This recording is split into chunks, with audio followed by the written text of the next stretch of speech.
का इस तरह की काबिलियत लेके बड़ा हो, चाहे वो लड़का हो या लड़की, कि वो समाज में कुछ दे ले सकने की हैसियत बने उसकी, इसकी कोई ज्यादा चिंता ऐसी मुझे लगी नहीं कि है। उनको लगता है कि जो उनका बेस है वो लैंड है, लैंड में से कमा के खाना है। और राजस्थान में सिचुएशन आपको पता है कि अकाल बहुत बार पड़ रहा है, तो भूखमरी भी लगातार है यहाँ पर। रोजगार की कोई ऐसी पुख्ता स्थिति नहीं है ना, क्योंकि लंबे लंबे समय तक लोग बेरोजगार यहाँ बैठे रहते हैं। बाल विवाह के आर्थिक, सामाजिक और धार्मिक जो भी कारण हो, लेकिन क्या बात है कि बाल विवाह के खिलाफ बने कानूनों को लोग बेझिझक और खुलेआम तोड़ते हैं। व्यवस्थाओं की जानकारी नहीं उन्हें, कानून की जानकारी नहीं उन्हें, और फिर ये जानकारी भी उनको नहीं कि वो जो करने जा रही हैं, कहां जा रही हैं, किस लिए जा रही हैं। अधिकारों को समझे बिना अधिकारों को प्राप्त करने की जो चेष्टा है वो अज्ञानता की वजह से रुकती है। या ना हाल नहीं पूरी जानकारी भी तो कोने ने जानकारी मिले से जब तो नरे गया कार्ड पर लगा, बारे भी कार्ड पर लगा, अबे भी लगा, जो ठाकरा के भी पहली लोग कौन काटे था बाहर में, अब पण जानकारी मिलवासू तो ठाकरा के भी बाहर जावे लगा, नरा पड़दा हटगा ठाकरा के भी। सिर्फ जानकारी की कमी, सब सिर्फ जानकारी की कमी। हो सकता है कानून की कम जानकारी के कारण ही लोग कानून को बेझिझक तोड़ते हैं, लेकिन क्या कानून अपने आप में इस प्रथा को रोक पाने में सक्षम है?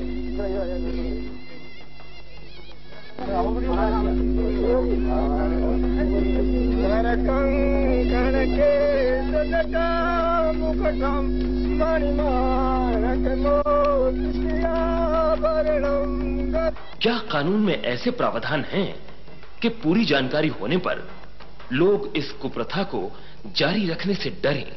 18 साल से कम उम्र की बालिका का विवाह किसी बालिग पुरुष से हो तो पनिशेबल है। किस तरह की पनिशमेंट दी जा सकती है? पनिशमेंट जो है इसमें डिटरेंट नहीं है। 3 महीने की कैद और 1000 रुपए के जुर्माने तक की सजा है, और साथ में लीगल प्रावधानों के अंतर्गत जो शादी कॉन्ट्रैक्ट करवाए, परफॉर्म करवाए, तो उनके लिए भी पनिशमेंट है, लेकिन वो पनिशमेंट भी 3 महीने और 1000 रुपए तक के जुर्माने तक की है। ये डिफिकल्ट हो जाता है इस सजा के प्रावधान के लिए, और जो लीगल पोजीशन है कि मैरिज रोकने के लिए तो पनिशेबल किया गया है, मैरिज कर दी जाए तो मैरिज इनवैलिड या इलीगल नहीं हुआ, तो marriage remains legal, only the act is punishable. हो सकता है बाल विवाह की प्रथा के ये कारण सही हो, लेकिन ये भी सही है कि इसके लिए हमारा पूरा समाज जिम्मेदार है। किसी भी आदमी को, चाहे वो माँ बाप ही क्यों ना हो, ये हक नहीं है कि वो इन छोटे छोटे बच्चों के जीवन से खिलवाड़ करे। कल जब यही बच्चे उंगली उठाकर हमसे सवाल पूछेंगे, तो क्या हम उनके सवाल का जवाब दे पाएंगे?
बाल विवाह जैसी परंपरा के हमारे समाज में पनपने व जड़ पकड़ने के बहुत से सामाजिक, आर्थिक व धार्मिक कारण हैं।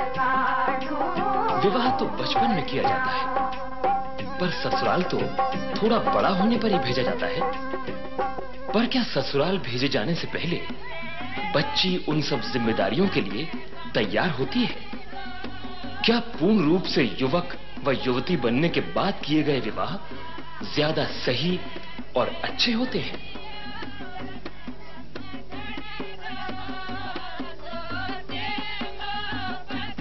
बाल विवाह के मानसिक, शारीरिक व सामाजिक पहलू हैं जो इसे बुरा रूप देते हैं। विवाह के उपरांत अगर छोटी बच्ची के पति की मृत्यु हो जाए तो वो विधवा मानी जाती है।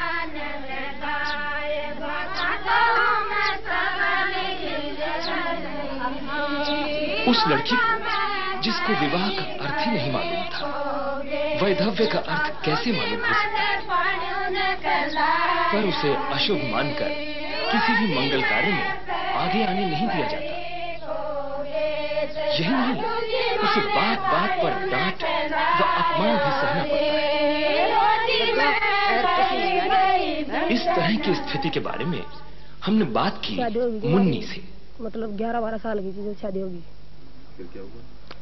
फिर ब्याह की शादी मैं 11-12 साल की थी जब मेरी शादी हो गई। शादी के सिर्फ 2 माह बाद पति का देहांत हो गया। मुझे तो याद भी नहीं कि पति की सूरत कैसी थी। मैके वालों ने 2 साल बाद मुझे ससुराल भेजा। वहाँ सास खूब काम कराती, लेकिन भरपेट भोजन नहीं देती। कहती कि अगर विधवापन काटना है तो एक वक्त खाना खाना चाहिए और एक वक्त भूखा रहना चाहिए, तभी जीवन कट सकेगा। ससुराल में 2 साल रही और फिर पीहर आ गई। वैसे पीहर से तो मैं ससुराल इसलिए गई थी कि वहाँ मेरे नाम जमीन वगैरह हो जाएगी, लेकिन ससुर ने कहा कि मेरे पास तुम्हारे लिए जमीन नहीं है, खाना खाओ, काम करो और रहो। तो मैंने कहा कि काम करके तो मैं रोटी कहीं भी खा सकती हूँ, तुम्हारे पास इतना काम करती हूँ फिर भी भरपेट दाल रोटी नहीं मिलती, इसीलिए मैं फिर ससुराल नहीं गई और यहीं रही। और फिर कुछ दिनों बाद गई भी तो सास ने जो गहने कपड़े शादी में चढ़ाए थे वो भी ये कहकर छीन लिए कि ये हमारे बुढ़ापे का सहारा है। जो भी गहना चढ़ाया था वो ससुराल वालों ने ही चढ़ाया था, पीहर से कुछ नहीं मिला था। हमारी बुढ़ापा की रोटी से थारो बेब देन तो गणु सासू सब कोस ले दो। बाल विवाह का शारीरिक पहलू भी है। 12-13 वर्ष की आयु में बच्ची को ससुराल भेज दिया जाता है। खेलती कूदती बच्ची को शादी की जिम्मेदारी ओढ़ा दी जाती है।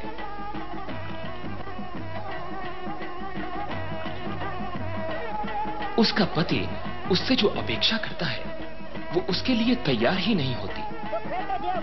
ऐसे अनजाने में शादी का ये अनुभव भयावह भी हो सकता है।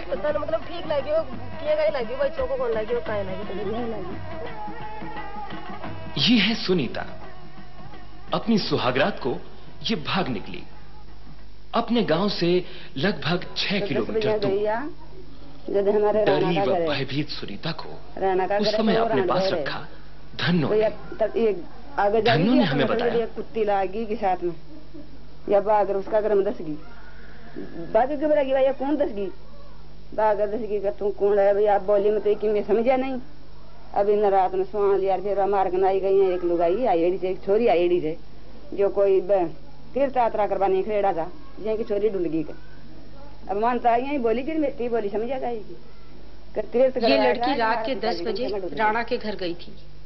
वो एक विधवा औरत है।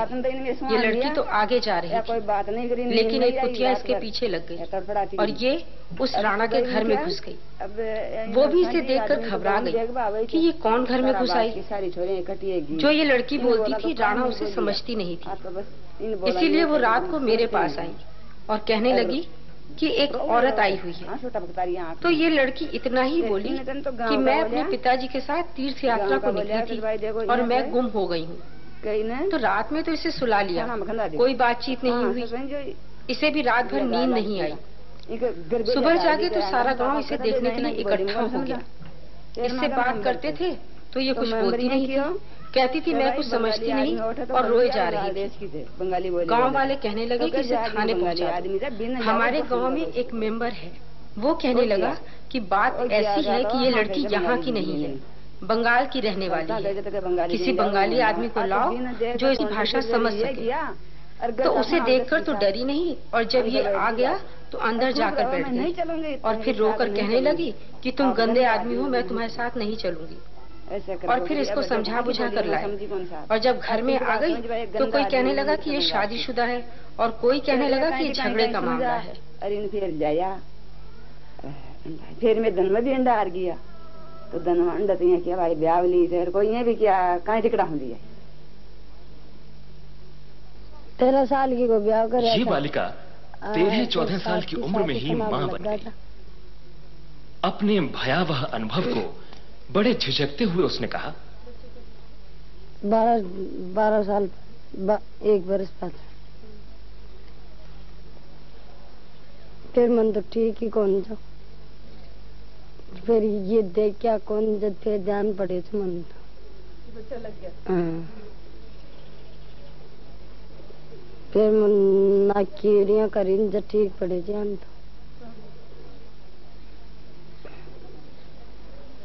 तो बच्चों वाला होगा की टाइम आई जब कहीं हुए दर्द चल रहा था पेट में। फिर बाल गोड़ो करे। जब मैं 13 साल की थी तो मेरी शादी कर दी थी, तभी से ससुराल भी आने जाने लग गई थी 1 साल बाद में। और मुझे तो अच्छा ही नहीं लगा वहाँ। पति की सूरत थोड़ी थोड़ी याद है। सरकारी डाकखाना में गई। मेरे पेट में असहनीय दर्द शुरू हो गया था, तो दाइयाँ बुलाई गई। मेरा प्रसव वैसे हुआ नहीं तथा सरकारी दवाखाने में मुझे ले गए। वहाँ भी बच्चा नहीं हुआ तो मुझे कार से जयपुर ले गए और अस्पताल में भर्ती करा दिया। 2 डॉक्टरों ने मुझे पहले देखा और 3 डॉक्टरों ने बाद में, तथा ग्लूकोज भी चढ़ाया। ऑपरेशन करके प्रसव कराया था, लेकिन लड़की जिंदा नहीं रही। 3 टाँके आए थे। मेरे पास 3 डॉक्टर थे। पहले मुझे नहीं पता था, किसी ने बताया ही नहीं। जब फिर न मैटी जी चीर दिया, फिर एक डॉक्टर तो मार बगल में बोरी है, जो एक सामान चोरी, एक पतन जी, एक डॉक्टर, 3 जनी जी। फिर 3 टाका दी जी। तो वो टाइम जाने थी नहीं कैसे तो ऐसे बच्चे पहले जाने थी नहीं पहले कौन जाने चाहिए चीजें जाने चाहिए मत। शारीरिक रूप से शादी के लिए तैयार न होने व उससे उत्पन्न समस्याओं के बारे में डॉक्टर प्रीतम पाल का कहना था, जो हो सकता है कि उनको नहीं लगता कि बहुत छोटी है, क्योंकि उनको लगता है कि 15 साल की यदि लड़की हो गई है तो वो इतनी समझदार जरूर होनी चाहिए कि उसको ये पता होगा कि उसका पति होगा तो वो उसके साथ किस तरह बिहेव करेगा और उसके बच्चा होगा तो वो किस तरह से होगा। और तो वो बिल्कुल उस तरह से डील करते हैं जैसे कि वो सब कुछ जानती है, सब कुछ समझती है। और औरत को तो बस में रखना जैसे पुरुष का कोई एक हक है, एक अधिकार के रूप में उसको लेता है और आत्मसम्मान उसका एकदम ही विलीन हो जाता है। उसको अस्तित्व को ही बहुत हद तक नकार दिया जाता है। और यहाँ तक कि यदि जैसे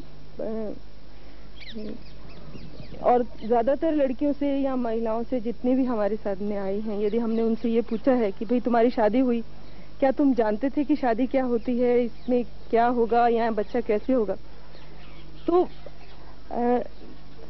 हर जगह से ये उत्तर मिलता है कि वो नहीं जानती हैं कि बच्चा किधर से होगा। और दाई आ जाती है और वो जब देखती है